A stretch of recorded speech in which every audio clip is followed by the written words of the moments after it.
Welcome one and all to Risen Dominate Week 4. I am Andrew Graves-Howe, joined by Goferino, but Jack, I think there's a little bit of another person that you want to introduce before we get this show on the road. Oh yeah, that's Zuki over there. Say hi to Zuki. She's asleep though, so please don't yell at her.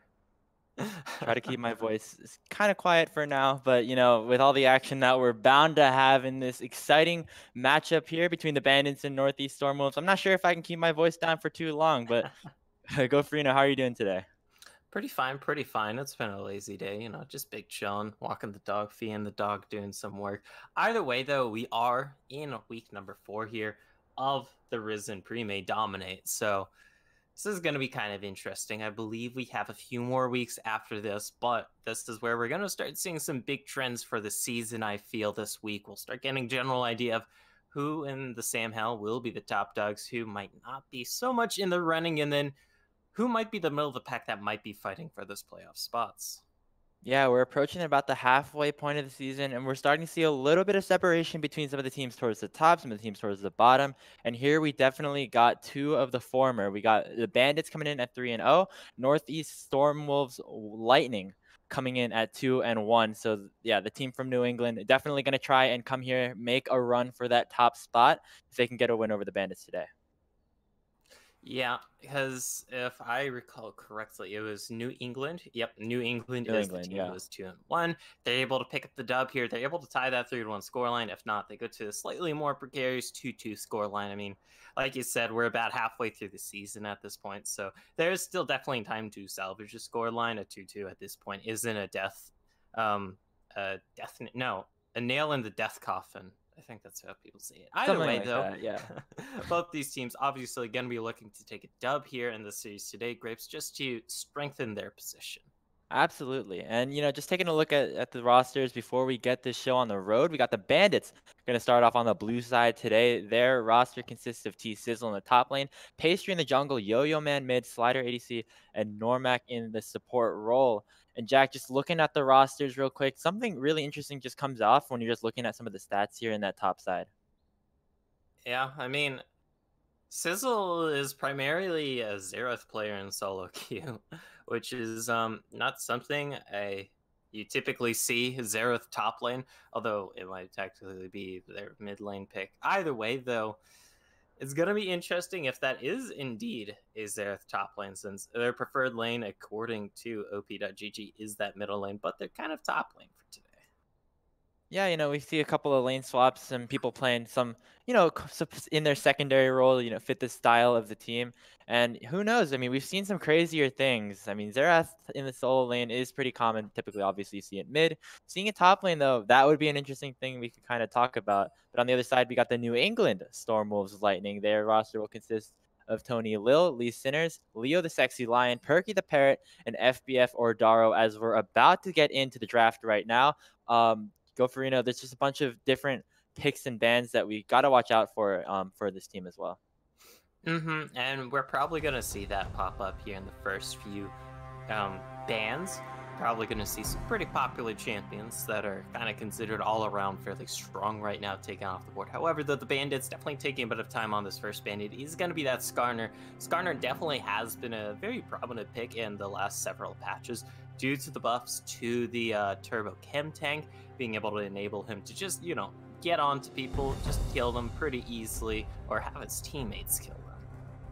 Yeah, and you know, he was hit by like a nerf potential like a little bit earlier, a couple of patches ago, but it doesn't really seem to have affected his play rate in the jungle. He's just one of those champions that is just really strong. As long as that ultimate is available, you know that Skarner will be a priority pick here in the jungle. We're gonna see a Seraphine ban away on the red side by New England Stormwolves, definitely targeting another super strong power pick. Yeah, Normac tends to play a lot of that Seraphine in the support role. Of course, so it's not just support role where Seraphine's powerful at. The reason why she is so prominent in pro play right now and just across the globe in solo queue is that you can pick her super early and you don't know, is that a mid lane Seraphine, is that a bot lane carry Seraphine, or is that a support Seraphine? It gives your team a lot of that mysterious factor in these drafts. However, though, won't be seeing that in at least this game number 1.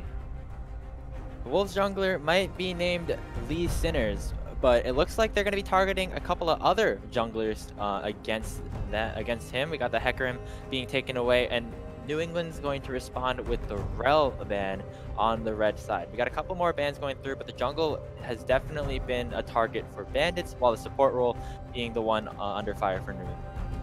And Rel makes sense as a ban. It has been such a power pick. Honestly, there have been teams that just insta-lock B1 if they can. It tends to be a little bit of a team preference, but she's always locked up in one of the first pick and ban phases. If you are able to grab her, just insanely long engage range as a support, extremely safe just due to her insane innate natural tankiness. Won't be seeing that here in a lot of big team fight starters being taken off the board here, and the Skarner, the Hecarim, the Malphite, the Seraphine, the Rel, and okay, as I was saying that, the Udyr is also banned away, but another huge power pick being taken off the board here. Yeah, it looks like relatively standard. These are all champions with super high priority right now in the meta. Bandits is going to first pick that Tristana, the Vandal Gunner, going over to the Bandits. And Tristana has been popping up more and more in the previous patch or two. A lot of it is due to her flex potential between that mid lane and that bot lane role. I know she is great in the bot lane role if you have a support that just wants to go turbo aggro. Mid laners around the world kind of tear their hair out when they have to get that mid lane Tristana, because she just jumps on you, stacks up the explosive charge, and then kills you with Ignite usually, and you kind of feel worse from where. Either way, Corki, interestingly enough, going to be the response here. Not something we typically see picked up in the first rotation. Yeah, gonna go marksman for marksman, apparently. It looks like both of these champions are definitely capable of going towards that middle lane, as you said before. But yeah, Corki more likely to be going towards that middle lane. Definitely a pick that has seen a little bit of prevalence, but not all too much. We see Ivern locked in for the New England Stormwolves as well, and that is another pick that it looks like New England is going to try to steal away. Yep, Ivern. Most likely going to the jungle. We might still see top lane Ivern, although the last batch of nerfs from a few patches ago that were on Ivern were kind of just hampering his ability to top lane, which just kind of sucked for the flex potential. However, though, Ivern already with that Corki locked in, most likely going to the mid lane. Ivern loves it when he has carries such as this Corki in the solo lanes, and then of course 8 carries in the bot lane, just so he can buff them up, because that is why you pick this champ. Yeah, and even adding on to that, Staff of Flowing Water is something that Ivern really likes to go, and attaching it to a Corki, I mean, you might think, oh, AD carry getting AP, not too big of a deal, but Corki with all these AP ratios in his kit, definitely going to be super prevalent if he gets that buff onto him alongside the movement speed. But it looks like the Bandits are going to respond with the mid jungle of their own, with Lilia and Azir rounding up the first rotation. And the Lilia, of course, will be huge power farming jungler.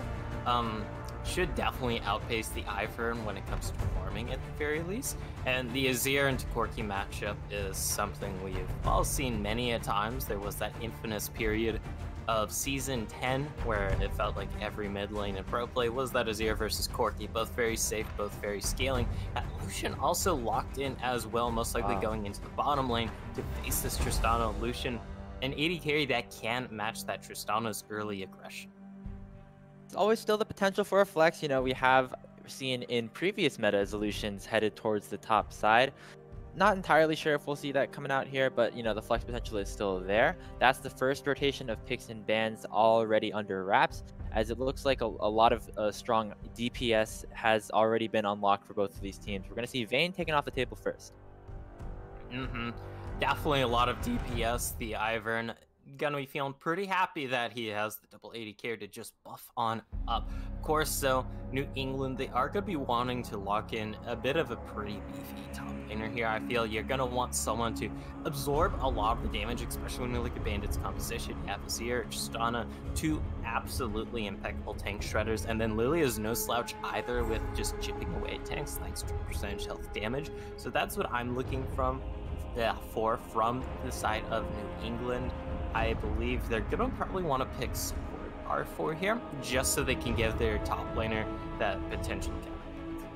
And I really like this Shen takeaway here from New England. You have a lot of your damage focused already into the Corki and Lucian, two champions that, you know, really rely on the auto attacks, a lot of attack speed. Spirit's Refuge really counters that, and so having that pick taken away already with the Malphite taken off the table as well, going to provide less and less options for the Bandits to try and respond with this double 80 carry comp.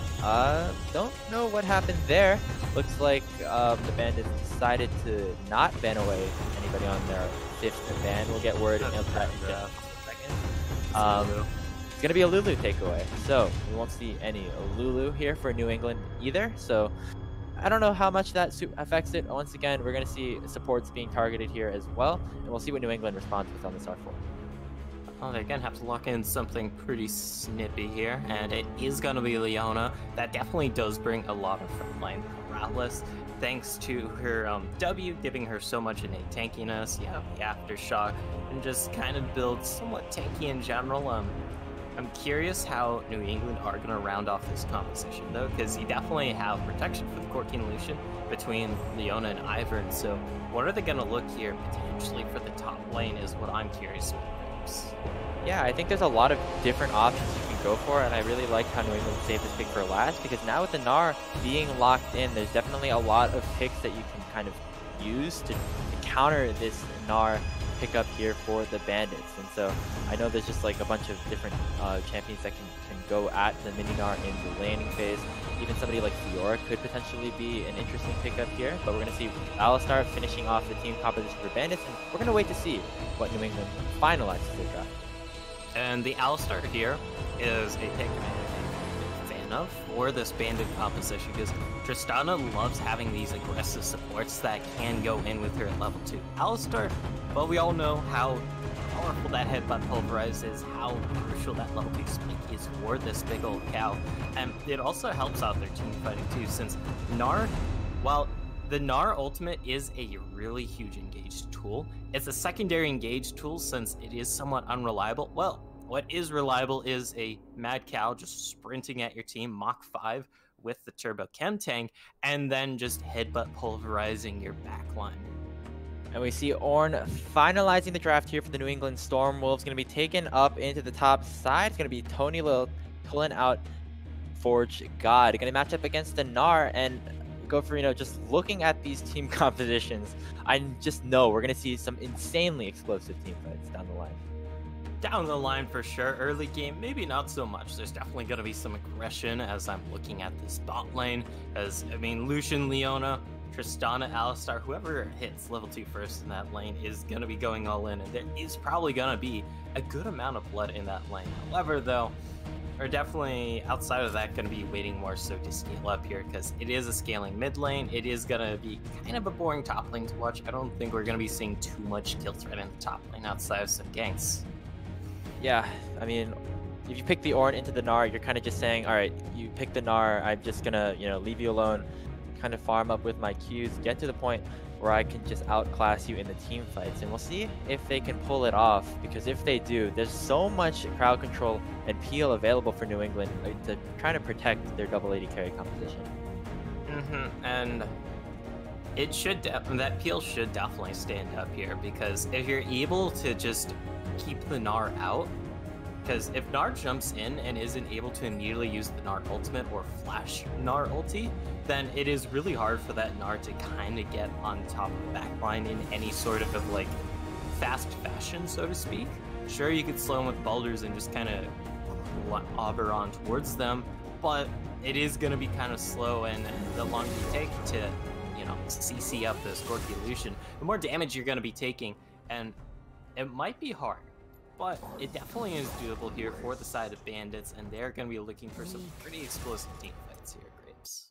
Yeah, they haven't lost a series yet, and they're gonna try and make that undefeated season a reality here, going into the fourth week against the New England Storm Wolves. And yeah, just a lot of explosive fights about to happen here. I'm just super excited to see some blood.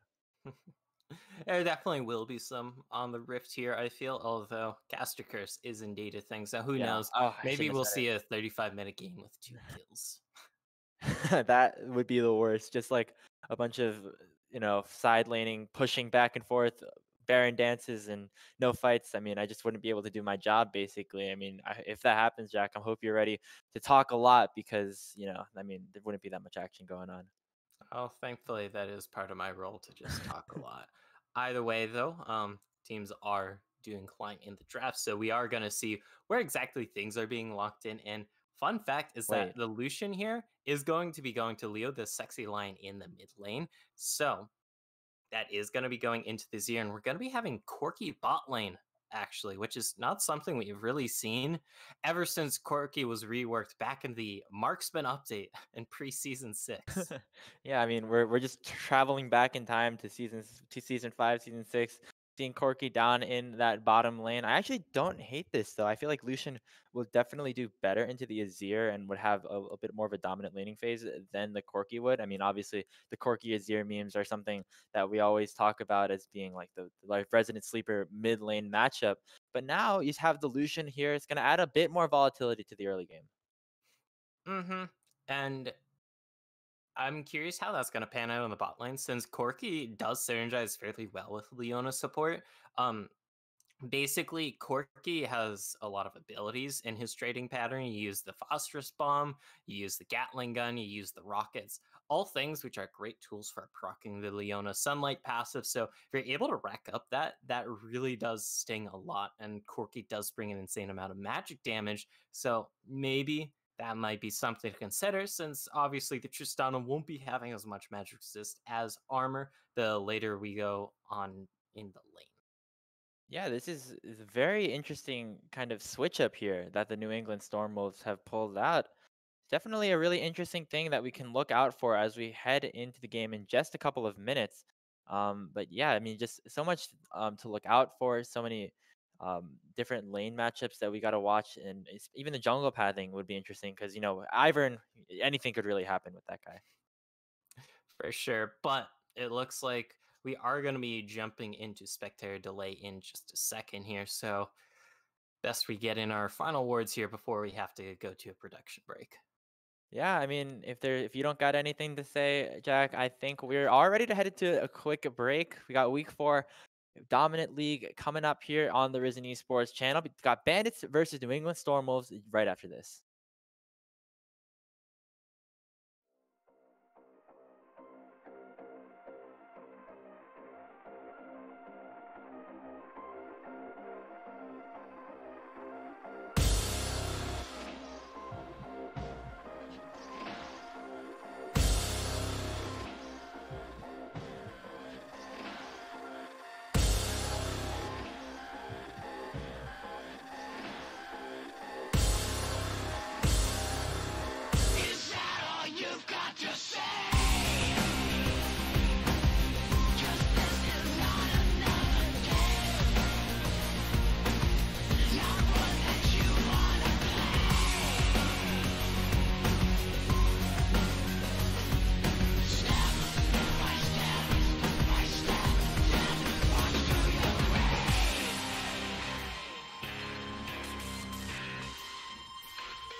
Welcome back, everybody. We're here on Summoner's Rift, and while we were gone, me and Jack kind of learned the art of time travel. We're here at the 9-minute mark. We had a bit of technical issues to start off the game here, but we got Bandits on the blue side, New England Storm Wolves on the red side, and already 6 kills to 3 2K gold lead in favor of the Bandits.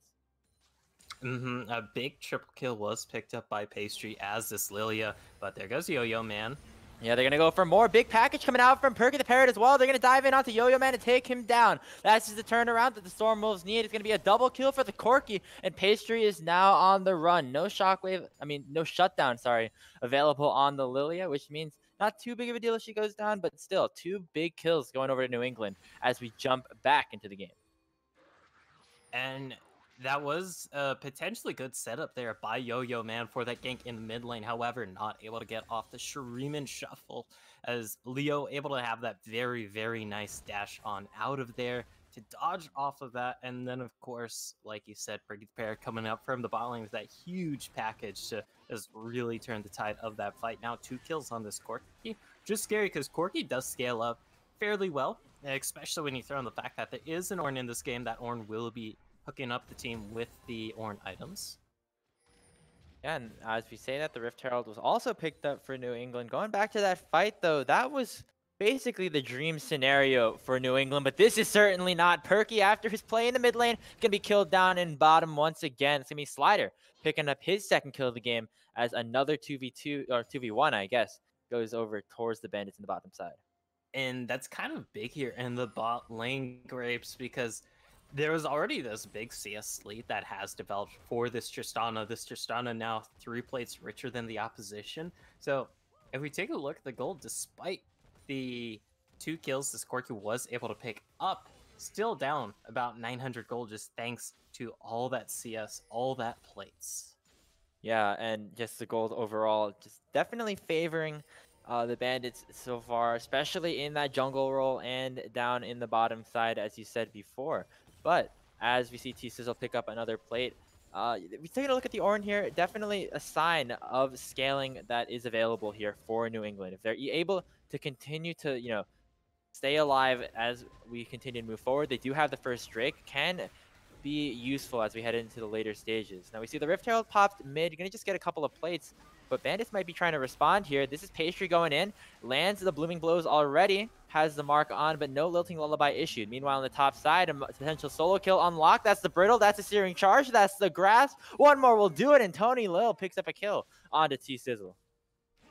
And there's a good Hex Flash. And this fight's left and right and center. Yo-Yo Man is now caught in a 1v3. The Solar Flare is not going to stun him up, but the rest of the Leona kit will. Leo picks up a kill onto the Azir, and they're going to continue to push down mid as 4 members stronger here in the New England Storm Wolves category as they now even up the kills at 7. Yep, able to take that right on back. We have less than a minute till Dragon There's the Lilting Lullaby. Nice usage of the Bellows Breath to try and cancel out the sleep, but Pastry has the damage and has the movement speed. Swirl Seed will land, and the final slap from the stick will take down Tony Lil. Leo is here, going to finish off the kill, another 1-for-1. Having to use the flash and teleport to secure return kill is a solution, which is going to be a big deal, not having that flash for this quick snappy reflexes. Even if you do have the relentless pursuit, it is always nice to have that flash in your back pocket. Either way, a 3-1-2 Lucian, that is kind of a big deal here. And interestingly, this Lucian, typically we see the Lucians favor rushing the Essence Reaver, but instead we're going to see potentially the Gale Force / Kraken Slayer coming out first for this Lucian that is snowballing very, very handsomely. Yeah, and the similar thing could be said down on the bottom side. Is Perky the Parrot also going to be opting towards that Noon Quiver first? Also now has a Caulfield's in inventory, which signals to me that he might be electing to go for the Manamune now. But interesting to see the itemization choices set up here by the New England Storm Wolves. Sitting at about the 14-minute mark, though. The turret plates are about to fall, but look at the kills right now. 16 kills in 14 minutes. We got a bloodbath on our hands, Jack. Quite the bloodbath. We might see a little bit more here if this Dragon's contested, but with where Elite Centers is, I don't think we will. This will just be a Dragon for Dragon exchange early on in this game. However, though, when you're getting a little tiny bit of extra AD and AP under as Tristana and Azir's belts, they are going to be appreciating that once we get into later stages of this game. And nothing else to really talk about, as there's a big old Wallop, there's a big old Sun Sizzle looking to go for a big old trade here, and is going to be coming out on top. And Slider really wants this turret. Yeah, first tower would mean wonders for Slider down here in the bottom side. Already sitting at 2-0-1, has the first mythic item in his inventory already with that Kraken Slayer. And with the tower just a couple of hits away, it looks like New England doesn't want to give it up just yet. They got 4 members stacked towards this bottom side. Going to try and protect the bottom lane for now. So what they're able to do with this, though, that is a good rocket to spot out this Alistar by the Corki, making sure they don't get hit with any surprise headbutt pull combos. And, oh, but that's... Oh, yeah, a bit of a surprise there. Perky's going to go down instantly with a Buster Shot. Question is, now can New England respond? Tony Lil is here, got the Call to Forge God, landing onto Slider. Doesn't have the jump available just yet, but it looks like Normac's going to do a good job of trying to peel. TP's going to come in return. It's going to be T-Sizzle joining the party. Lee Sinners is here as well, though. The shields are going to be doing some damage and going to protect some of his teammates as well. Daisy's here to join the party. A pseudo 4v3 as T-Sizzle is continuing to burn up the rage, but it doesn't look like he's going to be able to get in there to try and utilize that Mega Gnar. At the end of the day, just one kill going over to the Bandits.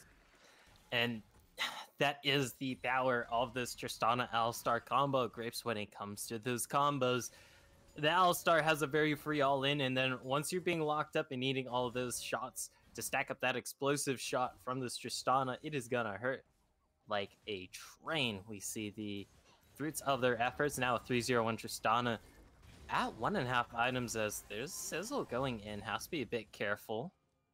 Yeah, interesting. Now it looks like the Wolves are kind of on the offense if you're on this bottom side, because it looks like Slider and the rest of the bot lane went over to the top side. That's a nice package coming in from Perky, though. The Gnar ultimate will save some time here for Sizzle, ticking down below 500 HP. The bind and misses from Lee Sinners, ticking down to super low, nearly ends up falling. But that's going to be more than enough for New England, actually, to be securing the first tower in the bot lane, just beating out the Bandits up top.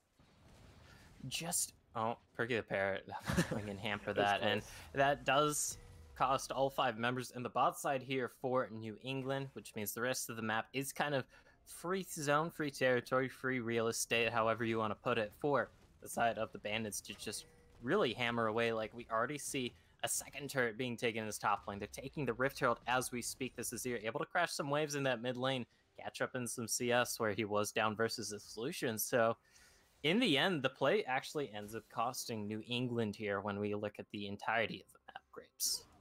Yeah, definitely true. I mean, you trade first tower, but you end up losing 2 on your top side. And, you know, despite all of that, your bottom lane tier 1 is still very, very low. It's going to fall basically at any second, effectively just standing gold at this point.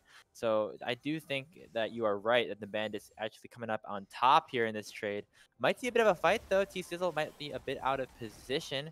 Doesn't look like Lee Sinner is going to be able to capitalize on that engage. And now with the Gnar bar roaming up, it looks like he's going to go in, land a 2-man Gnar, and that's Lee Sinner's going down instantly. Slider's going to jump in as well, take down Perky, and the resets could potentially come in. Pastry has his Anya's pop, going to buy so much time, going to flash away, and Odaro will go down as well. And now with Tony Lil in the middle of the enemy team, not going to be able to do anything, and that is a clean ace as Leo goes down as well. 5-0 going in favor of the Bandits.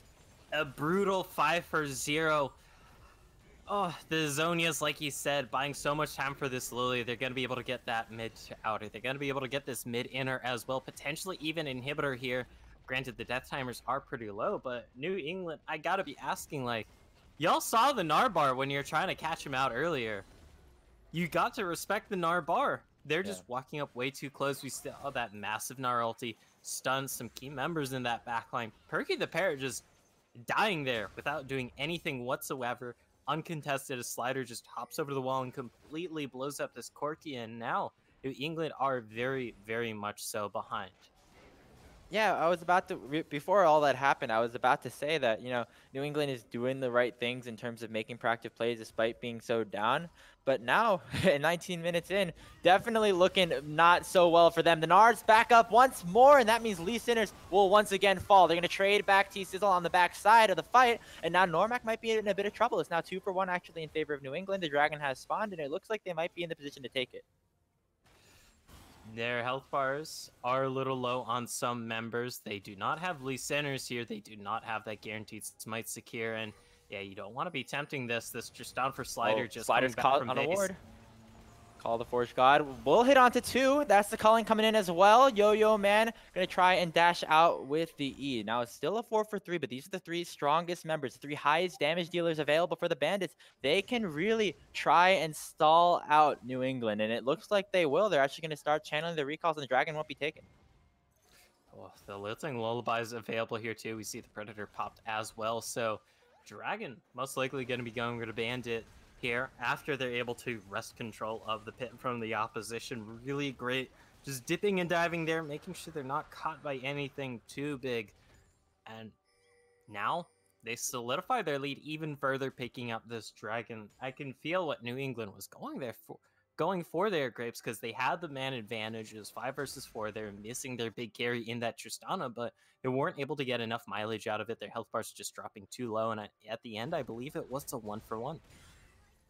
And yeah, I mean, it's so impressive how, despite being at that numbers disadvantage, Slider did end up taking that base, and so wasn't there at the start of that Dragon little skirmish there. But now they're sitting there at that numbers disadvantage. They were just able to basically bully off New England from the Dragon. They were trying to take it, and they just said no. Like, this is ours. Like, we're gonna take this ocean. And now they're sitting here at that 2-1 lead in the Drakes. 20 minutes into the game, a huge lead now here for the Bandits. They're now up about 6K gold. Baron's not on the table just yet, but one more slip from New England could be the signal. Because, I mean, when the enemy team has Azir Tristana, especially this Tristana, who has 2.5 items, very well on her way to finishing 3rd. In fact, I'm going to take a quick peek at the goal. Okay, only 900 in the pockets right now, so not enough to finish an item. But we are getting dangerously close. Keep in mind, this Corki hasn't even completed his mythic yet. Perky the Parrot, not going to be feeling too happy. Never mind that. Oh, all the engaged tools in the book going to be used to take down Slider. Caught out of Bish out of position. Nice usage of the package. Getting a quick 900 gold in for New England. And that was a really, really nice luxury pickup there, because if we look at Bandits, there isn't really anything for them to pick up on the map. They've taken all the outers. They just took the Dragon. There's, of course, no Herald right now, so they can do nothing about all 3 of those members from New England committing that heavily to the top side. And a lot of these cooldowns outside of the package are going to be available again in just a few minutes for this next Dragon. Still at a 4v5 for the next few seconds, but Bandits are going to continue their aggression into the New England side of the map. Normac's going to come in with the 2-man pulve, but with the Aftershock, going to be able to get out just fine. It's sitting here at the 22-minute mark. Gold lead now, 5,500. Not that much of a difference than what we saw just a couple minutes ago. Slider's back from base, has another BF sword in his inventory. Going to be looking a lot stronger as well. Yeah. This Tristana getting very, very darn close to finishing off the Infinity Edge. And Infinity Edge is such a massive 3rd item power spike. And this Tristana is just going to shred through everyone. Even Tony Lil is going to be feeling the brunt of that. As interestingly, Tony Little going for the, what I believe is the Abyssal Mask next. I haven't been seeing Orange pick that item up as much this season. Definitely still a fine item, but I would have thought he would go for an armor item second here, like the Thornmail / Randuin's, but each their own. Yeah, an interesting itemization choice here. I guess Tony Lil, they just looked at Pastry and Yo-Yo Man, 2 AP threats that are looking pretty strong right now, and they just thought, I'm just going to pick up some MR, also help out my team with some of the damage amp that it brings as well. But talking about Tony Lil just a little bit more, now that they're sitting at level 13, has that ornament upgraded for himself, and once he continues to level up, will continue to get those Orn upgrades. Will be interesting to see where they decide to upgrade their teammates. Most likely going to be going to either Evolution or Corki first. This is why Ornn can sometimes be a little bit, I don't want to say suboptimal here on these sorts of very heavy, like, protect the ADC sort of comms, but maybe not as much bang for your buck, I guess, since upgrading the support item mythics, while fine and dandy, don't usually help a ton in terms of keeping your main carries alive, and that's what you typically want to do. That is just a little bit of a side grade sort of thing, though, and most likely we're going to be seeing the upgraded Gale Force or upgraded Shield Bow for this up-and-coming Dragon. After a bunch of super crazy fights in the first 18 minutes or so, kind of been at a standstill for a little bit, and both teams just kind of want to take it slow. I have a feeling a lot of that will change though, because that third potential Ocean Dragon is now available in just a couple of seconds. And would be potentially just one off the soul point here if Bandit are able to pick it up. The second of the game if New England are able to pick it up. But it won't really matter too much here. What's going to matter more at this Dragon, I feel, is just how the fight shapes up. Because whichever team, oh my god, yeah, whichever team gets the definitive win here and picks up the Dragon is going to be looking so much better later on in this game. We already have a definitive lead for Bandit, and they already have this Prio in the mid lane. See how strong Slider is, and he can shred through anyone, as we just saw. Yeah, I mean, even going after Tony Little, Wait, is this a Baron? They did so much damage, but hold on. New England, 25 minutes in, gonna be starting up the Baron, in fact. They just don't do this super fast. prepared for this, and it looks like Ordaro's gonna just use this as a sign to go in, because Slider's not there. They're gonna take down Yo-Yo Man first, just a 4v5 for the next couple of seconds. T-Sizzle with a nice Gnar, though. 3 members are gonna be locked up for just a little bit more, but it doesn't look like T-Sizzle's gonna be getting that much more after this. Now Slider has jumped in. Do they have enough damage to continue to go in? It's a 2 versus 5. Doesn't look like it's going to be going too good for the Bandits. They're going to get away with the team fight win, and that is New England already with a 4-for-1. That's going to be Slider jumping in as well. Lee Sinner's nearly falling, but not enough. Double kill for Perky, and that is the ace for New England. And that Baron call is actually going to pay off here. I love that New England was able to just know when to pull the hell off of that and just commit for the fight there. It was a little spooky at first, I'm not gonna lie, Grapes, because it took them a while to take down a second member there. There's plenty of time for that Tristana to come up, that Tristana able to just completely solo out this Lucian, and alright, they aren't gonna be able to get the Baron here because, well, they are rather slow at taking it here with just the Corki. This Corki does not really have a lot of attack speed in the bank. In fact, I'll quickly peep on over. Yeah, saying on 1.04 attack speed right now is this Corki, and that is honestly like nothing when it comes to 80 carries. Like, you'll actually go through Baron somewhat slowish comparatively. Either way, though, hey, they got the team fight dub, but they do have to worry about that soul point becoming an issue.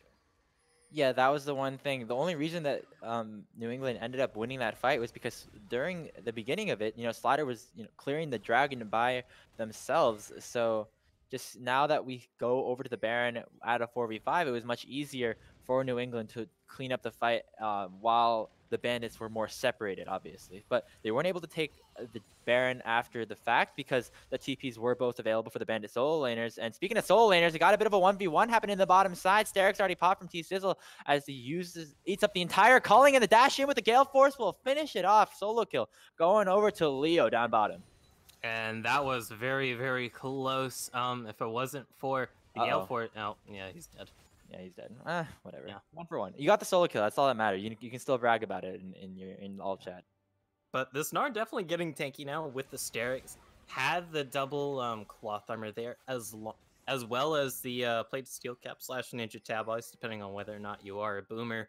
And that is going to pose a problem once we start seeing potentially more plated steel caps come in. Jeez. If we do see more come in, because it really does deny Lucian Corki a lot of their damage if you take less from their auto attacks. Never mind that, because Perky gotta be taking a lot of damage there. And that's the engage coming in from Normac. And oh my goodness, wait, look, Pastry's down. Nice burst there, but it's a 1 for 1 already. Perky the Parrot's down low. Nice shuffle coming in from Yo-Yo Man as well. And this is the Bandit stealing the fight away from New England. That is a double kill going over to Slider as he jumps in.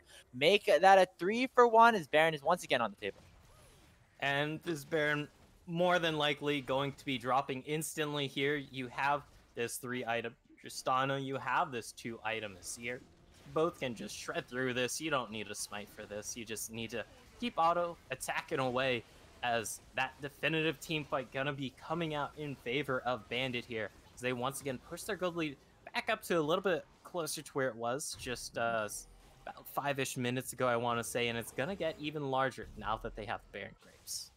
Yeah, and the big thing here is that with the Baron buff available for the next 2.5 minutes, that means that they'll have that buff when the Soul Dragon spawns. Now, might not mean too much because, when you're in the Baron pit, you don't have these Baron minions running at the opposing team, but just given the amount of stats and gold that Baron buff does give these members of Bandits, going to be super important for them to have the buff on them while they go for the fight. And it also will help them get a lot of extra prio in these lanes because you just go in, buff up your minions with that Baron buff, clear out the enemy wave, and then you just have a supercharged wave and a half, or maybe even 2 waves, just going into the enemy base and crashing on in, denying a lot of EXP, denying a lot of experiences. Normac gonna be playing the vision game here, just clearing out as many wards as his big old cow punchers can. Now, Jack, I'm not a fortune teller, but if I really could predict, I do have a really, really good feeling we're going to see a crazy fight happen in the next 30 seconds. We're going to see Perky going to go back into the base just to, pick up a little bit extra. Actually does have the package now for the Dragon, so a huge cooldown is available now, and this is the signal for the fight to begin. That's going to be Normac coming in with a 2-man knockup, and oh my goodness, already the jungler for New England is down. That's going to be Slider taken down in response, though. Now it's a 4v4. The Lilting Lullaby is going to grab 3. Tony Lil is here in the middle of the fight, and Odaro is going to go down as well. This is a good fight going over to the Bandits, as it looks like T-Sizzle and the rest of them will begin to clean up New England. A double kill going over to Yo-Yo Man as well. It's a 4-for-1. They take down the main carry, but New England loses the fight and they lose the soul. And man, New England, I like the effort coming out from them, and they certainly were close as they're able to take down this Fed Tristana. However, though, this Azir that was put down early game now has had more than enough time to just farm on up, scale on up at that 3 item point, and just shredding through everyone, as we saw that package from Perky the Parrot almost saving that fight there, but just not enough. Now there's just going to be this very, very almost insurmountable gold lead coming out that's going to be expanding even further when we take in the extra towers that are being picked up here, when we take in the fact that the Ocean Soul is kind of not being accounted for in that gold graph, since not exactly visible gold. That's exactly. And yeah, I mean, I was so taken aback at the beginning because the Lee Sinners just got instantly wiped at the start of the fight. I mean, I just blinked for 1 second and he was instantly dead, and that just shows the power that the Bandits have in terms of their burst damage. I mean, not even all of their ultimates were used. I don't even know if Slider actually ended up using their Buster Shot or not. But either way, just so much burst potential. A little bit of burst potential on the other side too, as well, as we saw Slider go down on the back side of the fight. But at the end of the day, 4-for-1, you get the soul, and it looks like Bandits is in a really good position to close out this game in the next few minutes. Yeah, it definitely should be, and they should just be looking to play textbook League of Legends here. Grapes just, yep, we already see Yo-Yo Man in the top lane. Sizzle does not have his own teleport, so 1-3-1 maybe not as easy to do right now. However, though, certainly spread out the love when it comes to this Baron buff, getting as many lanes as possible, as, yeah, don't need a little. Tony might be caught out just a little bit, and that's the Buster Shot not to actually taking him down. Pastry now going to go aggressive onto Lee Sinners once again. 3 levels down means he gets instantly deleted. Call the Forge God will stall out Normac, as Tony Lil can't really re-engage as he is now at 300 HP. But a nice fight going back over to the Bandits. They pick up a kill. And, I mean, they should just be looking to really force their will into the base here. You have the man advantage. This Ornn does not have ulti, has to back to base. Yep, that is 1 free inhib. You got the wave pushing up in bot. You can make this 2 inhibs. Easy peasy, lemon squeezy. Potentially the case here. Slider doesn't have the ultimate available, but we do have the Gnar on the table potentially for Bandits, and that means with the Mega popped, New England will back off, and that is the second inhibitor of the game going over to the Bandits. We head into the 33.5-minute mark. Definitely in the position to take the game as the base is cracked open. All they need to do now is just spend all their money that they have accumulated. A lot of money in their pockets, can finish off some big items here. Let the Sapers do your dirty work in those other lanes. You can even have Sizzle escort them in that mid lane, and just focus to pressure this top lane. Because you have 3 minutes till Elder, you have less than a minute until the Baron, and you certainly can't aim for that when there are 2 enemy inhibs down. Yep. Next topic of conversation will definitely be around the big purple worm. Going to be spawning in about 40 seconds. Perky the Parrot won't have the package available in that fight, though, as he did use it in the last Dragon Engage. So will be interesting to see how the tides will kind of turn, because I feel like the large reason that New England were able to get one kill was just because of that cooldown available. Mm-hmm. And the package has been so crucial for New England. It's how it just separates these fights and really bursts down some of these backline members. But like you said, it's not going to be available. That super crucial thing. And with these double waves of supers coming in, you have to be on base duty, just protecting console. Here's the Baron spawning in. Let's play a game called How Fast Does This Baron Drop? Because, yeah, Lee Sinners is the same level as the enemy support. And I think the real question is, how quickly will Lee Sinners drop? And the answer to that question was literally less than a second. Baron's going to go over to the Bandits as well. Now, as Lee Sinners takes his seventh death of the game, package is available for Perky for the next few seconds. And it looks like they're going to try and go aggressive here. Going to try and clear out the wave just a little bit to prevent the Bandits from going in and ending the game. But I don't think his efforts are really going to be worth anything, as the wave's still up, and it looks like with the Baron buff, Bandits is going to continue to push in. Double sleep already issued. That's the Lilting Lullaby coming in. Ordaro might be tanky, but not tanky enough. Gets instantly shut down. Slider eats a full culling, though. Gonna have to flash away from the Call of the Forge God.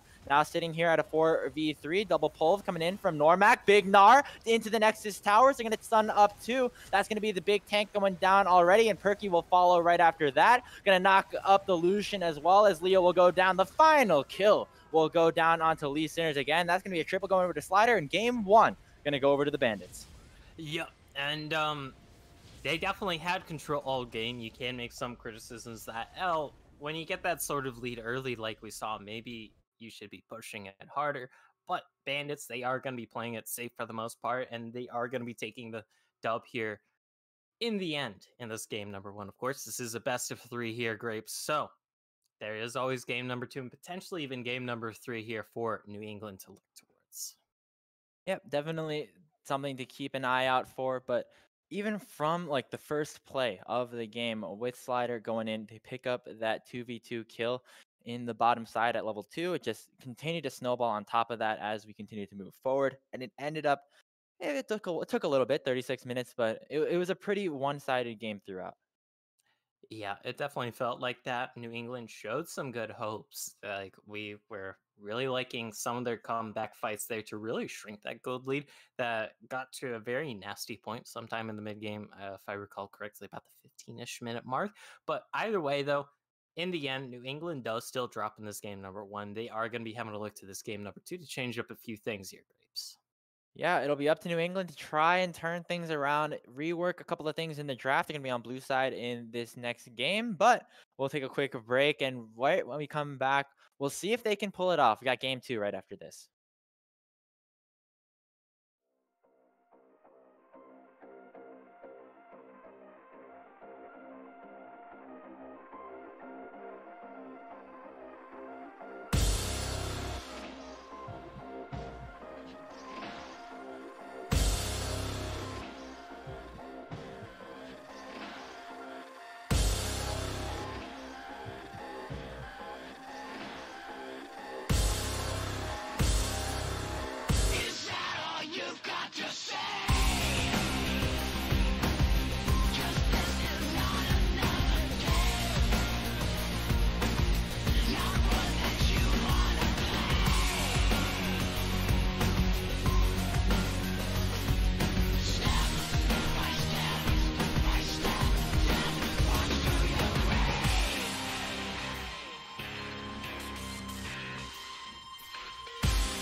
Welcome back, everybody, to week 4 here in the Risen Dominant Premade League.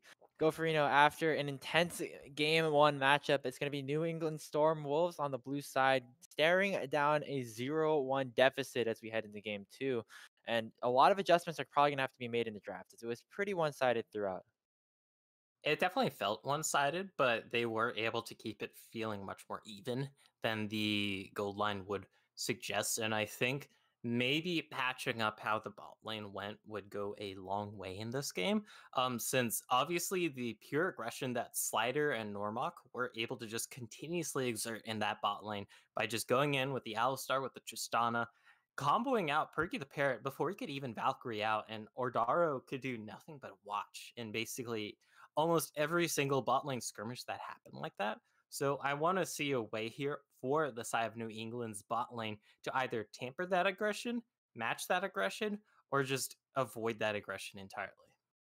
And they set up an interesting setup here there for their mid and bot lanes as well, going for the Lucian and the Corki, but sending the Corki down to the bottom lane. Now, I think the kind of point of that setup there was to try and have the Lucian really be aggressive there in onto Yo-Yo Man down in the middle lane.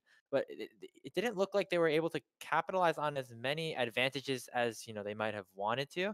And at the end of the day, it wasn't necessarily really worth it when you could have just sent the Corkia into the middle lane to scale a little bit harder.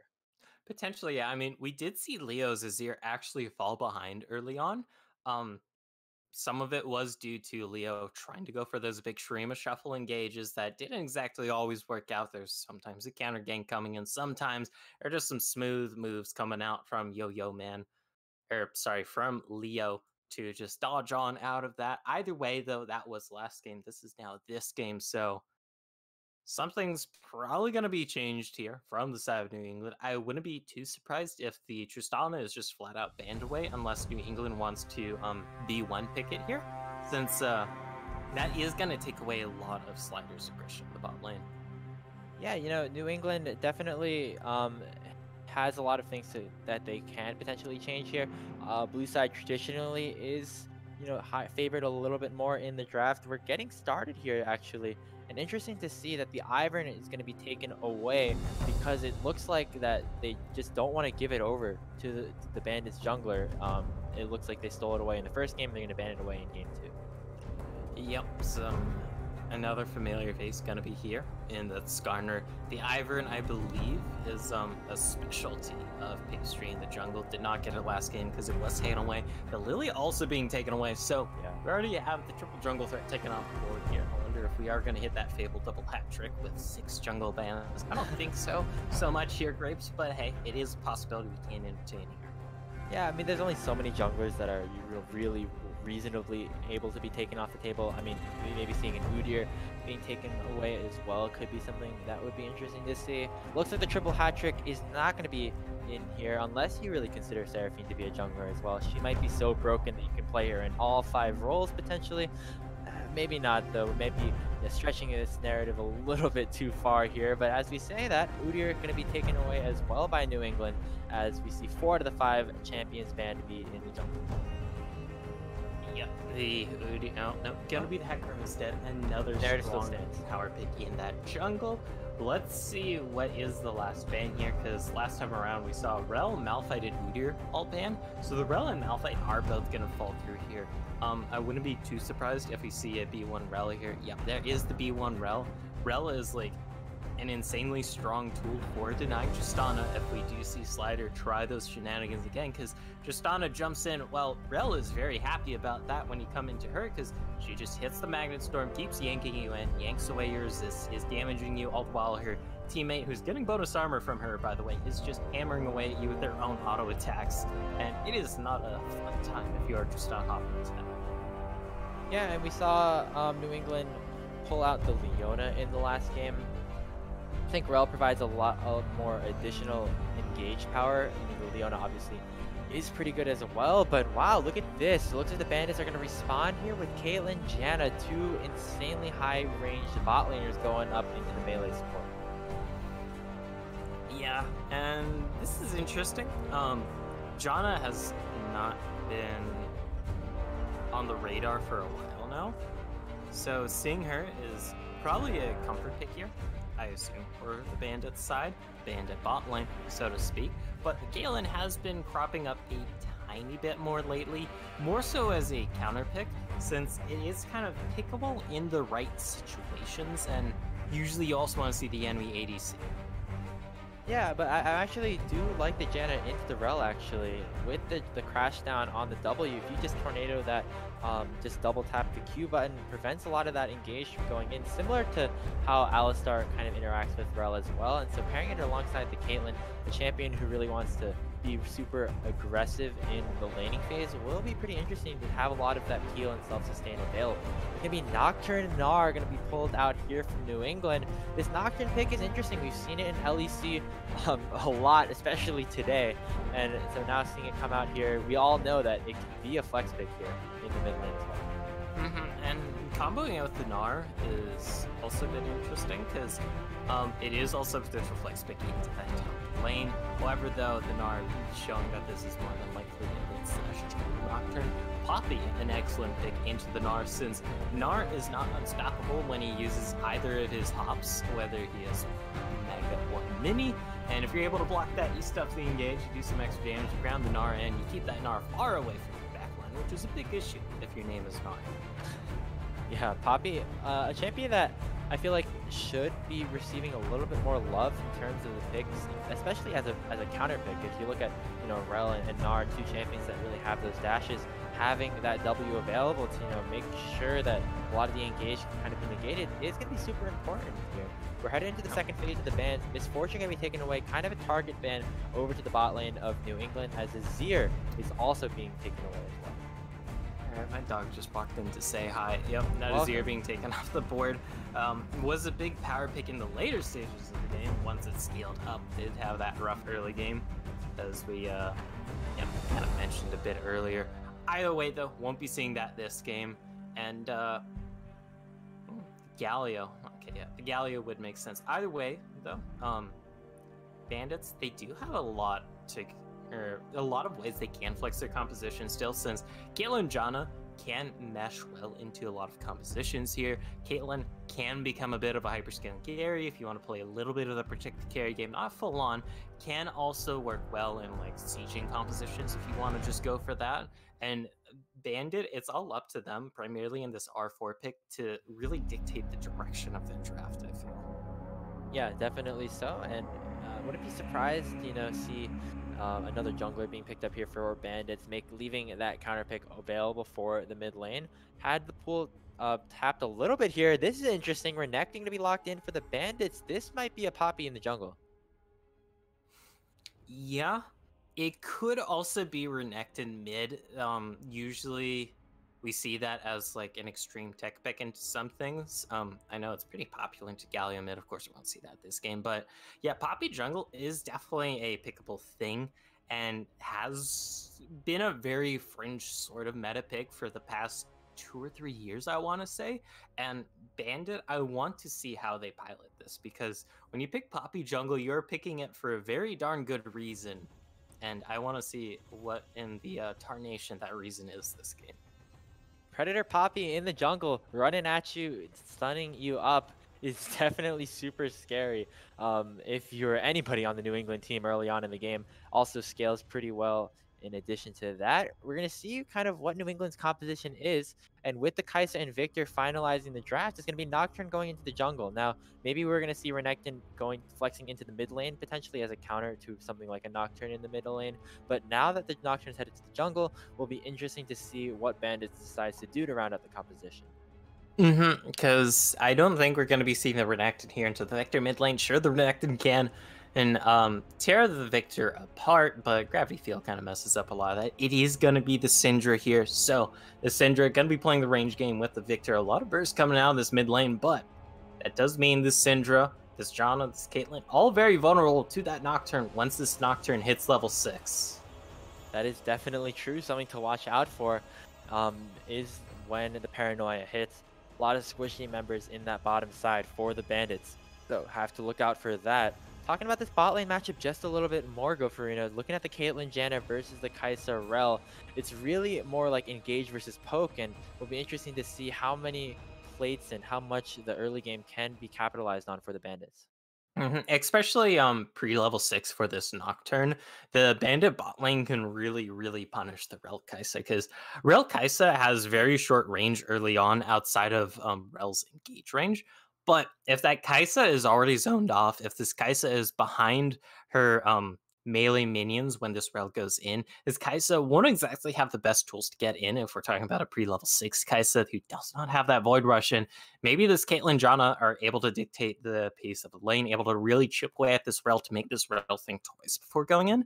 And if that manifests in bot lane prio to get scuttles, to get dragons, to get tower plays, that can be a very huge point here for this Bandit composition. And we saw how well they were able to use a winning bot lane just last time around. Yeah, and winning bot lane, definitely something that the Bandits are familiar with. Looks like they tried to, double down a little bit more onto that, trying to feed all these kills into Slider. Is something that we saw. And now instead of kills, might be more towards the plates department. But we've seen games where Caitlyn's and another ranged support, whether it be the Morgana or the Janna, just literally take all 15 plates before 14 minutes due to their insane pushing power. So we know if Bandits can play this composition correctly, can lead to a huge early game advantage that can snowball out of control. And it is kind of up to the bot lane here, and this Poppy just helping them maintain control of that bot lane, since the Caitlyn Janna do want some assistance from the jungle. The Poppy doesn't necessarily have to gank, but I do want to be saying this Poppy here that is being piloted by Pastry to be hovering around in bot side maybe a little bit more than usual. Drop some extra wards, get some deeper vision to know where Lee Sinners is, and to just help Slidier and Normok have the time of their life just pushing up freely in this bot lane. Yeah, definitely. So the Poppy jungle is something that I think it's really interesting to watch out for, especially just considering the Gnar and the Rel specifically. A lot of the high engaged tools for New England are these big dashes. And so if Poppy can really get in there, if Pastry can come in with the W, block up a lot of the engage, not really available as much, I think, for the rest of the team, but still will be definitely a super impactful way to influence the map, and especially in the later team fights. Of course, so the Poppy W won't be able to stop this Nocturne ultimate, so at least will be one member able to get onto this backline uncontested. And when you look at the New England composition here, outside of the Victor, the Rel, Nocturne, Gnar, Kai'Sa, all more than happy just dogpiling onto the backline here. And there certainly is a lot of backline here if you just want to try and blow someone up. The Syndra, John, and Caitlyn, as previously mentioned, all very squishy, all very burstable here. And if that Gnar, Nocturne, or Kai'Sa, or some combination of them, get on top of these carries, well, it's going to be an issue. Oh, hi, Zuki. How are you? Doggy's back on stream, for now at least. I remember at the beginning of this, right when we were in break going into the draft, Jack said that, the dog was leaving. It was a very sad moment, but, we got a bit of rejoice now as the pupper is now back on the screen. And, that is something that we all love to see. Yep, although she's only going to be somewhat on stream. You guys might only be seeing her booty right now. Zuki, do you have any thoughts on this game, or are you just going to look at me funny? She's just going to look at me funny. Okay, she's back to looking out the window. Turns out dogs aren't League of Legends analyst pros. I'm sure Suki has lots of intense analysis in her brain as we head into game 2 here, but doesn't look like we're really going to get too much of that analysis here from your dog, Jack. But we have game 2 in just a little bit. We got spectator delay underway, and we'll see you in a couple of minutes with action for this second game.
Welcome back, everybody. Here on Summoner's Rift, see a little bit of a tornado go by from Normac. A little bit of practice for what's going to happen here in this game, too. New England Stormwolves Lightning on your blue side. Bandits on your red side. Go for, very exciting game here, as it looks like the Bandits want to make quick work of this series. Yeah, I mean, if you want to make quick work of a series, hey, making this Caitlyn John lane just absolutely destroy one of the enemy carries and then in the process get themselves gig ahead is definitely a way to do it. Either way, though, very stalemate sort of level 1. Nothing too much going to be happening. The only thing we can really garner from this is one Tarnation is going to be happening here in this level 1. A little bit of a ward chase there by Pastry. Oh. My dog's sneezing really loudly. I could hear through my earphones. She's like, ah. I was like, okay, dog. You do you, buddy. I mean, all the Go Frino dog content is what we really need right now. As, not too much action's happening so far.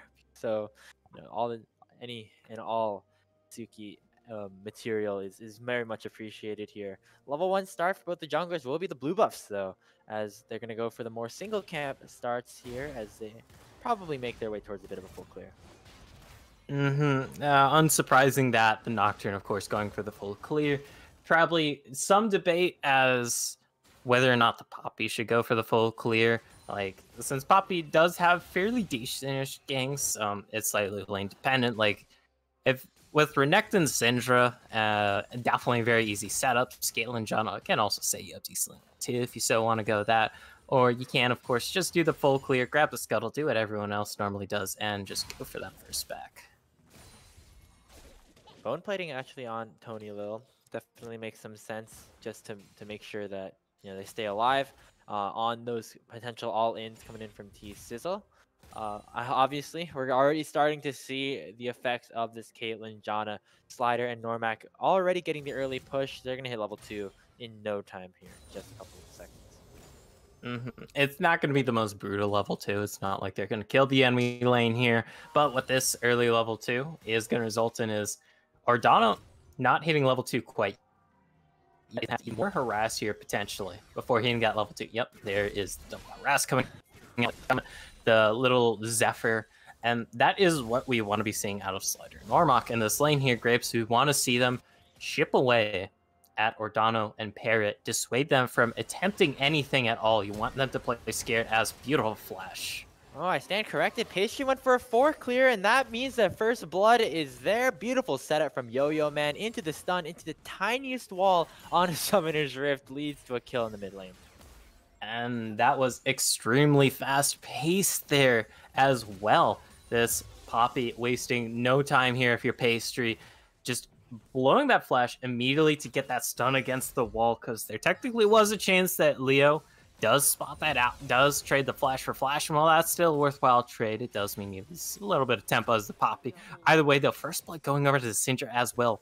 Yo-Yo Man gonna be appreciating that a lot here, Grapes, since Syndra likes getting ahead early, likes being able to bully out her opponents, and when you have this extra tier, when you have this extra dark seal over your opponent, you're gonna be able to do a lot more work than this Victor.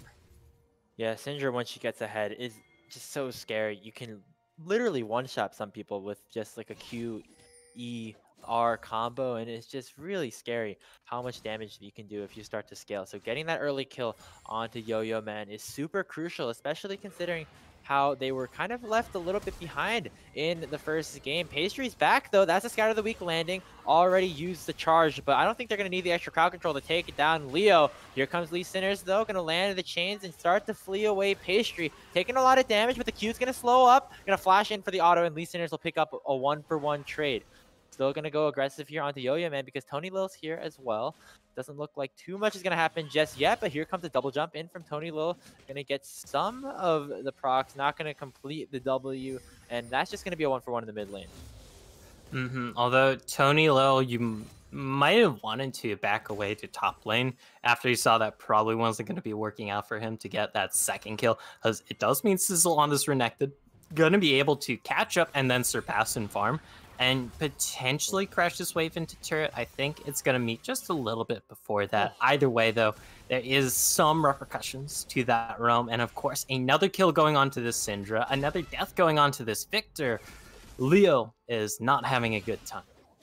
I don't know if you saw Chico Farina, but down there in the bottom lane, Ordaro tried to go in, and that was a mistake. Normac just, hit him with the tornado, Slider following up with the net with some more autos with the Q as well. Now Ordaro's down at 200 HP, probably regretting any sort of engage that went up there. And it's going to be more of the same for the New England bot lane, as it looks like they're going to start channeling their recalls, which means more plays going to go over to Slider and Normac. And New England's bot lane, if they are going to make something happen here, they want to make it happen right now. Because if Slider and Normac do not back here, you will have the item advantage. You'll be back at full health before they're able to poke you down whatsoever. And you'll be able to... Oh, that's dead. But you'll be able to all-in them, contest them, maybe force them to back and get some footing in this lane, as this is going to result in this early Cloud Dragon going to be going on over. That's a good Gnar ulti. Yeah, level 6 advantage already for Tony means that she could try to go aggressive. Hyper is procced, one more auto. The Dominus was nearly available. That's just the quick fingers not available for Sizzle. Trying as hard as he could to level up the ult and press it as soon as possible. Not going to be able to get the extra health, the extra fury, which means that Tony Lil will pick up a kill on the top side. And this is definitely a rough map situation here if you are Sizzle, because everybody knows Renekton, not exactly the best when it comes to that scaling factor. If you put him behind, it can be a pain for him to really amount to much as, Pastry, look in the mid lane. Third time's the charm. Pastry's back in the middle lane again. And that just means another kill going over to Yo-Yo, man. Popping the emote. He knows he's getting camped. He's happy about it, though, because he got 4 kills under their belt. Yeah. 4 kills on a Syndra? Well, the Syndra's going to kill anyone on the enemy team. I don't care how tanky you are. This Syndra is gonna kind of just burst the hell out of you, and you won't be able to do much of that. Like, you see that in all Magic Mantle and Leo's inventory? That's not gonna really do diddly squat when it comes to this lane, and his inventory is gonna be so crowded now with the Biscuits, with Corrupting Potion, with the Dark Seal, with all these components. Whereas Yo-Yo Man, since he's this far ahead, not having to spec into that defensive itemization, has that last chapter completed, has room for that control ward, and that is going to be a very big sour spot, as there's the Nocturne Paranoia. Yeah, Lee Sinner's going to try to go aggressive. Once again, the engage has been negated by Normac. Let's see if Lee Sinners can continue to put in the damage. Might be a bit of a return. There's the teleport. But here comes Pastry, double knock up there with the Keeper's Verdict. The final pot from the Q will take. And that is just a done deal there. Let's see if Leo is able to get anything else in return here, since that is just that 2-4-0 and a beautiful Monsoon coming out from Normac to stuff that engage from Tony Lil. Not able to get anything, and that is boding so well here, Graves, for the side of Bandit, because they're able to get that 2-4-0. Look in the top lane, though, this Renekton getting a lot of juicy plates, getting a lot of juicy minions under his belt, and the pure CS lead coming out from all the Bandit laners is pretty immaculate right now, and resulting in a lot of 4,000 gold lead that we see. Jack, I was so excited about that fight that I accidentally knocked out my mic, so I think I'm back now. Yeah, if you kind of can hear figured. me, so yeah, I mean, we're all good now, but I mean, I'm sure you guys all did see what happened there. Perky, oh no, nearly goes down to the Unleashed Power, 3 levels against the Syndra. Definitely not what they're looking for in there, but yeah, another great fight going over the Bandits as they're continuing to just rain havoc all over the New England team. 4,000 gold lead, less than 10 minutes into the game. That is just brutal, because, let's see if this Magnastorm works out. Oh, double stun. No tornado available means Normac goes down. TP coming in from Lion as well. That's a great turnaround coming in from New England. They saw the potential to go in. Double engage there from both Ordaro and Lee Sinners means that the bot lane for Bandits finally goes down. But you have to ask, what are they able to get for this from the side of New England? There's no Dragon up. There's the Paranoia. Oh, but they might get Yo-Yo, man. Oh, the nice use of the Verdict to try and take away Lee Sinners, but it's not enough. 950 gold going over to Ordaro. Not the best place, but you'll take the kill regardless. That's a big shutdown going on to the Syndra. A big turnaround. The engaged tools are still managing to work here for New England. And just as I was about to say, like, what else are they able to get off this? Because committing that much to the bot lane for just those 2 kills, while nice, is not going to ultimately save them the game here. But getting that big shutdown in the mid lane as well definitely will. And it's going to offer them a lot of breathing room here. The New England fans probably feeling pretty wide people happy after seeing that sort of play. It's also going to result in this Rift Herald now that they have topside control. And this is almost adjacent to what happened in game 1. I mean, we saw the bot lane get an early lead here for Bandits, and now that we're hitting a little bit at a certain point, New England is going to try their hardest to make a bit of a comeback. They're still definitely behind about 2,000 gold, but they're making the picks necessary. They're going to try and get some shutdowns and try to get back in. Still, though, it is a little bit of a hill they have to climb. They are still down in the pot by a bit of a no-soul mount. This full completed mythic already for this Syndra. Yep, Leo gonna be dropping solo here, gonna have to be hanging out at his tower. Lucius does have the paranoia here up shortly. I'm gonna quickly look at that cooldown. Yep, 13 seconds, 12 seconds, 11, 10 seconds till that's available, so he can try and make something happen with this. We do have the Infernal Dragon on the Rift here as well, Grave, so gotta be nice to start off a fight 5 versus 4 if you get that pick. Yeah, here comes the darkness. It looks like Lee Sinner's in onto the Janna, and Normac is going to potentially get taken down, and it looks like Slider's caught in a 1v2. There's the Killer Instinct coming in. The shield is going to save Perky's life as he takes down the Caitlyn once again. Nice use of the Paranoia to punish the pushing bot lane of the Bandits. This is what you got to do. Now the Rift Herald has spawned, might get some more plates, might get some more advantages here for Perky in the bottom lane of New England. Dragon is still spawned, and it looks like a 4v5 is still on the table for a little bit longer. Here comes Pastry, though, has the W unlocked, and that's a nice usage of it to try and knock up Ordaro. Normac might have gotten a bit out of position, but Yo-Yo Man is here. Pastry is continuing to be that tank in the front line for the Bandits, and it doesn't look like they're going to be able to finish off any more kills. Tony, though, jumping into the tower, that could be a deadly situation for himself. The dominant toss for Sizzle flashes there. Can he get the flash Q? It looks like he potentially will, but it actually a beautiful Gnar buffer. Not going to be enough, though. T-Sizzle finishes off with a final Q, but it looks like the fights are continuing to happen. The gravity field will not stun up Pastry. You're going to run around that, going to try and get the stun. Not going to happen. So much happened. I don't even know how many kills went over in return, but all I know is 6 to 7 gold lead is now 2K now in favor of the Bandits. And we're basically back to where we were just a bit ago.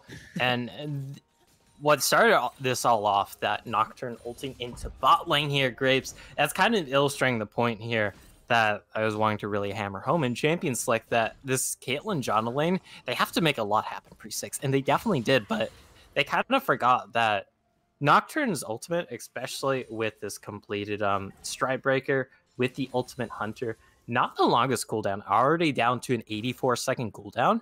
So that's not even a minute and a half between Nocturne ultis. That's not even 3 entire waves that you get before that's back up.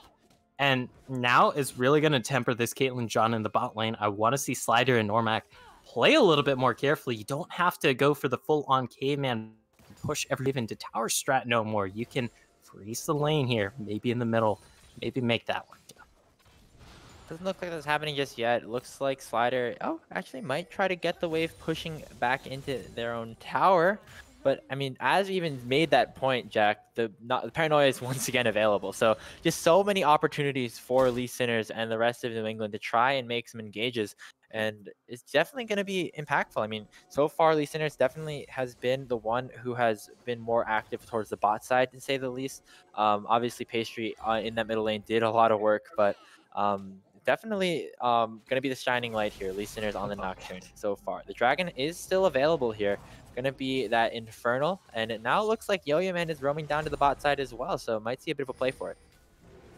Let's see what the schmooze is here. Both top laners do have TP, although notably Tony Lil, that Gnar bar is expiring, so if he teleports down, well, the difference between a mini Gnar and a mega Gnar teleporting is night and day. I'll let you figure out which one is slightly better here, Grapes. In fact, this is some homework for the viewers at home. Oh, never mind Paranoia, once again.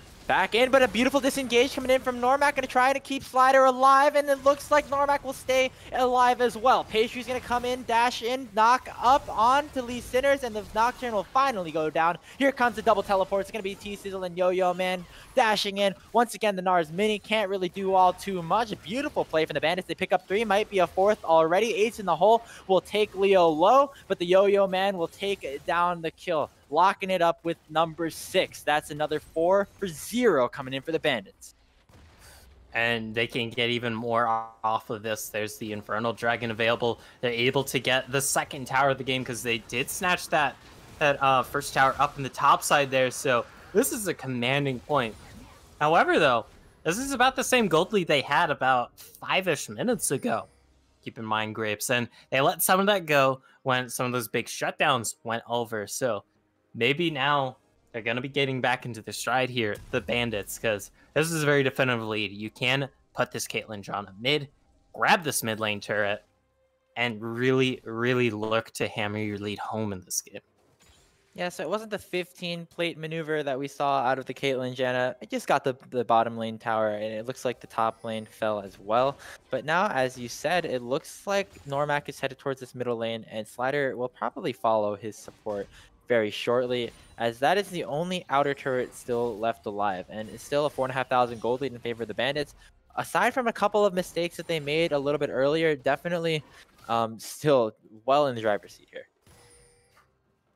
Definitely in the driver's seat. It's not like they really lost it. They just lost a good amount of the distance between them and the passenger seats, I guess so to speak. There's the paranoia, though.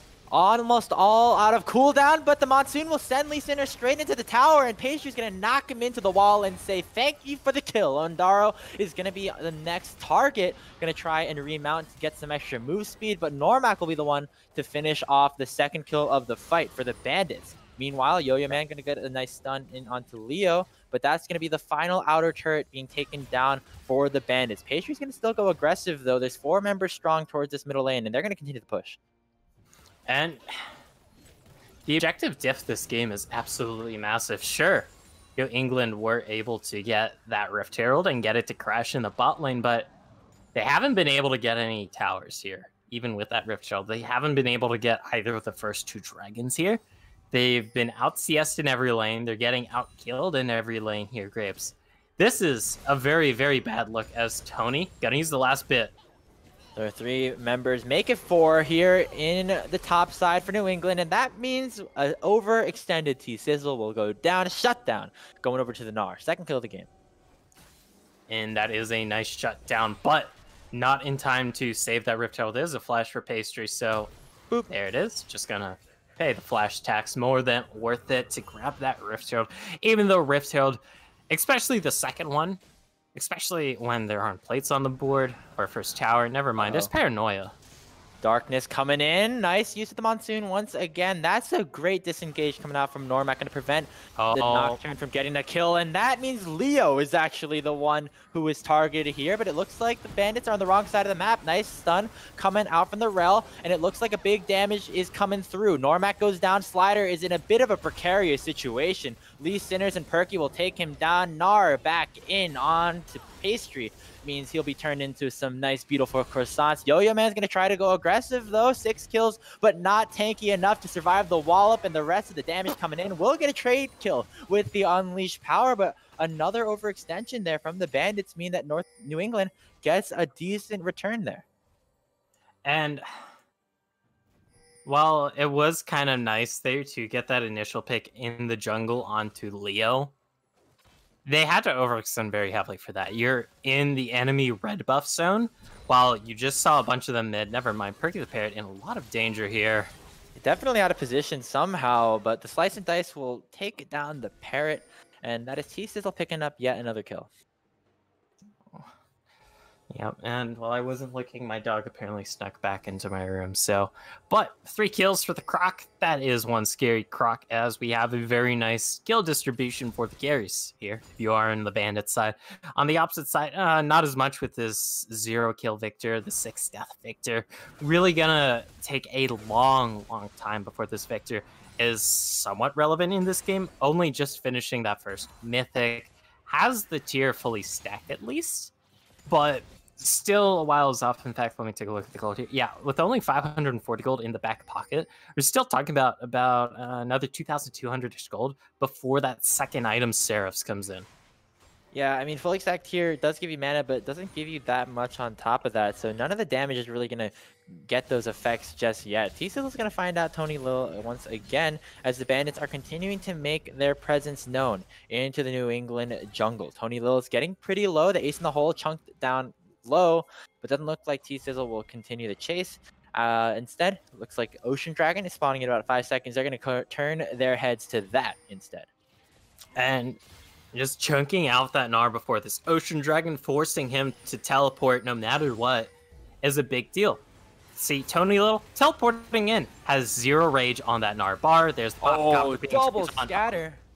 They're going to send Lee Sinners back, but he's going to jump right back in with the paranoia. Can he get anything? The Sterix is going to buy some time, but Slider will take him down. Dragon is sitting at about 2.5k. Good but the Magnus from Ordaro. Perky's dashing in. Normac is dangerous low, but T-Sizzle is going to flash in and take down the Kaisa. And it looks like the Havoc is going to continue to be rained down onto the New England Storm Wolves. Slider will pick up a kill onto Leo. Tony's the last one alive, but not going to try in 1v5. That is the third dragon of the game going over the Bandits as Baron is now on the menu.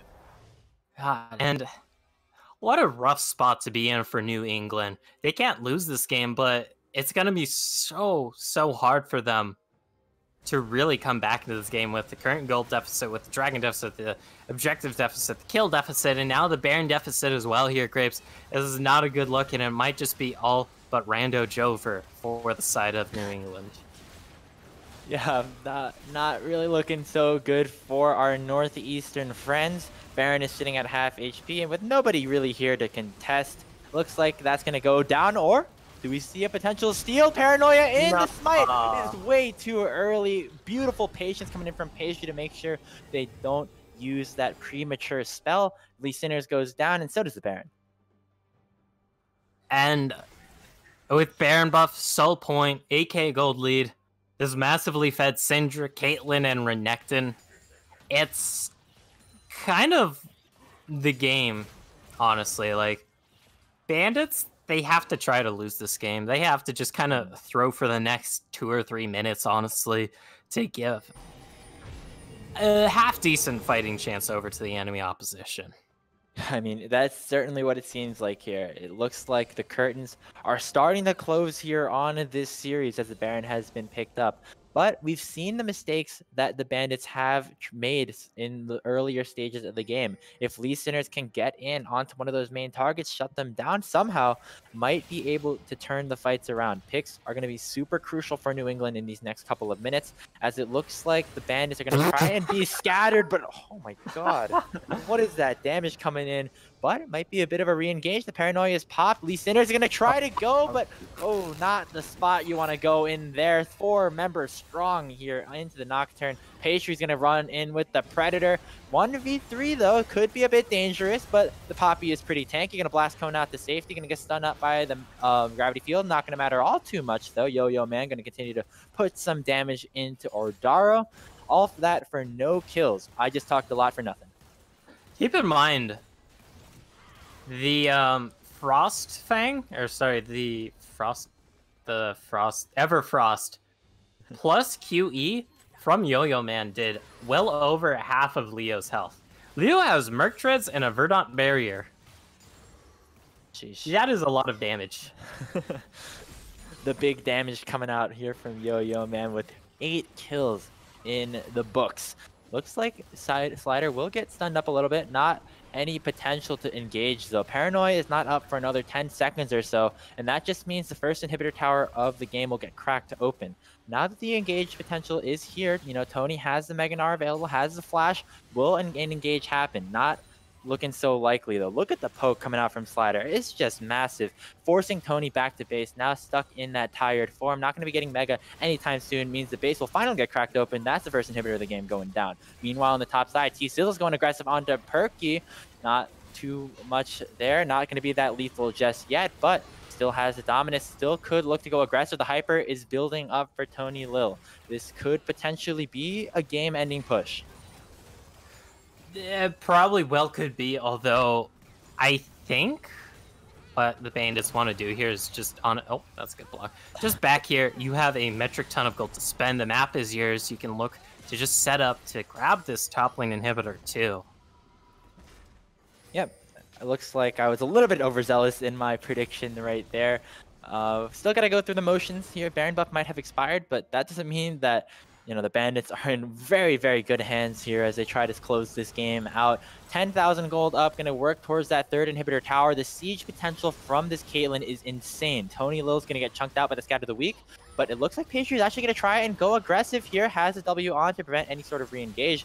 The Narbar is starting to work up a little bit. Going to have to be a little bit careful. T-Sizzle nearly goes down. Going to be a trade of top laners to start the fight off. Lee Sinner's going to go aggressive. There's the Magnus Storm. Going to lock up the Pastry there. Looks like 4 people are going to go in aggressively. That's another trade. ADC from mid.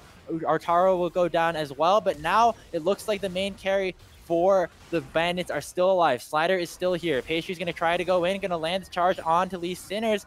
Slow will get canceled there with the spell shield. Pastry's actually getting low. Leo's going to pick up his 3rd kill of the game, and now Slider is going to have to do the work by himself. This is the combo that we started talking about at the start of this game. The bot lane for Bandits is the only one left standing.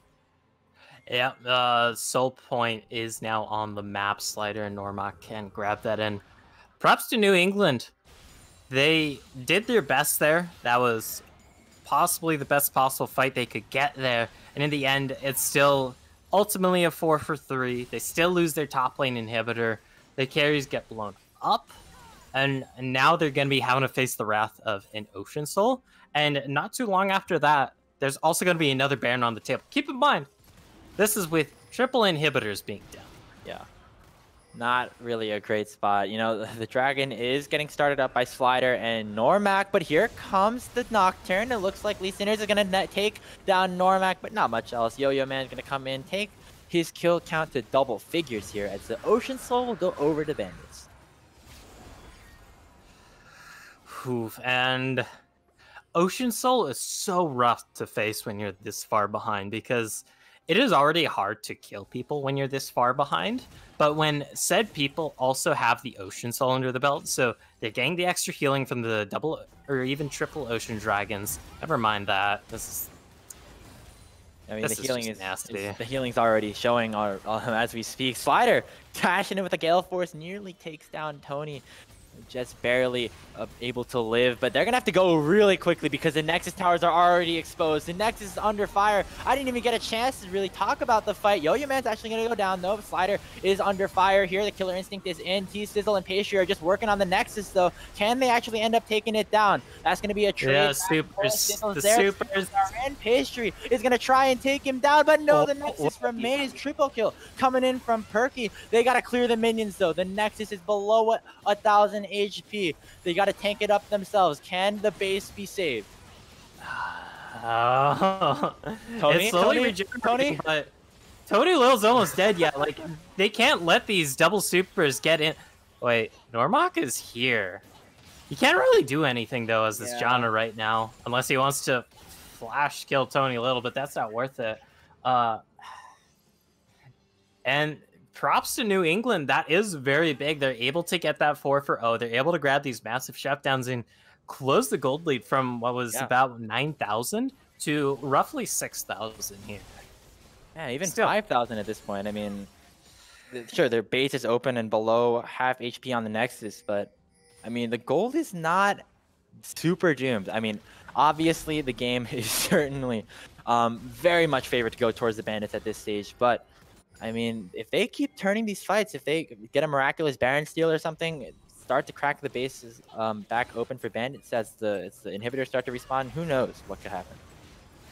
Who knows, but they still have to deal with these downed inhibs. Thankfully, the last wave of double supers has just spawned in the top lane, is making their way towards the base, meaning that the mid and bot lane inhibitors will respawn in a jiff here, but what's also happening in a jiff is this Baron going down. So you're going to be having your already exposed base. You're already having supers pouring in from that top lane still. And you have to defend the rest of your base. This bot lane inhib, this mid lane inhib. Oh, but they're going to go quickly already, actually. There's the Paranoia into the back line. Lee Sinners is already low, but has a GA. for just a little bit longer. They're going to tech down T-Sizzle to start the fight off. The Guardian Angel has been procced, but Lee Sinners will go down as well. Still a 4 for 4 Wait, so far. Perky? Perky the Parrot is going aggressive, going to try and get some damage in on the Pastry. Still actually getting pretty Slider is strong. low. Now he's the one with the shutdown. Pastry's going to go in and take down Ordaro. Perky will go down as will Leo. That's the ace. Ugh. It was so close. We were dreaming of the miracle run back coming out from the New England Storm Wolves, but it will be all Bandits as they take the series 2-0. And New England making that seem so much closer than it was once again there in the final couple of minutes there, Grapes, but too little, too late. Yeah. Like, they got to patch up the early game. They can't fall this far behind, because imagine how they'd play if this was even. But either way, though, this is a 2-0 in the favor of the Bandits. They will secure 4-0 in the standings, which is very Gucci smoochy, as the young kids say. And it does mean that New England are going to be down to that 2-2 scoreline. Yeah, Bandits coming up, retaining their hold of first place with the 4-0 record is going to be crucial as we near that halfway point in the Risen dominant split. And Go for Reno, that was just Bandits executing their composition perfectly. You had the Poppy setup alongside the Syndra in the mid lane. You had the Caitlyn Janna doing some damage, even though they did get killed a couple of times down bottom early on. But I mean, overall, purely perfect execution coming out from the Bandits, doing exactly what their team comp really wanted to do. Yeah, for the most part, there definitely were some slip ups. We saw it at the end there, potentially almost in that last fight, because there was a thirst to finish off that Nexus. Either way, though, congrats once again to the Bandits, and hopefully they're able to patch up some of these small mistakes they've had with not fully pushing their leads that they garner here in the next few weeks, right before we do get to playoffs. Yep, still a lot of time to prepare, fix some of the things that you're working on, but you'll take a series win anytime it's available. But with that, the show is about to wrap. Jack, is there anything you want to say before we wrap up? Um, Thank you to our producer here today for producing The Realist Madru. Thank you to Yeah. Risen Esports, of course, for hosting this. Krakow, aka Evils / Not Rando Joe, for helping get this all set up, all the broadcasts, and thank you to all our viewers who did decide to tune in and watch this exciting 2-0. Yep. Thank you so much to everyone here at Risen for letting us on the show. Thank you, Goferino, as well, for casting alongside me. It was our first time together. It was a pleasure. And with that, that's going to be it for us here on the broadcast. Make sure to tune in next week for more Dominant League action. But with that, we'll see you all next time.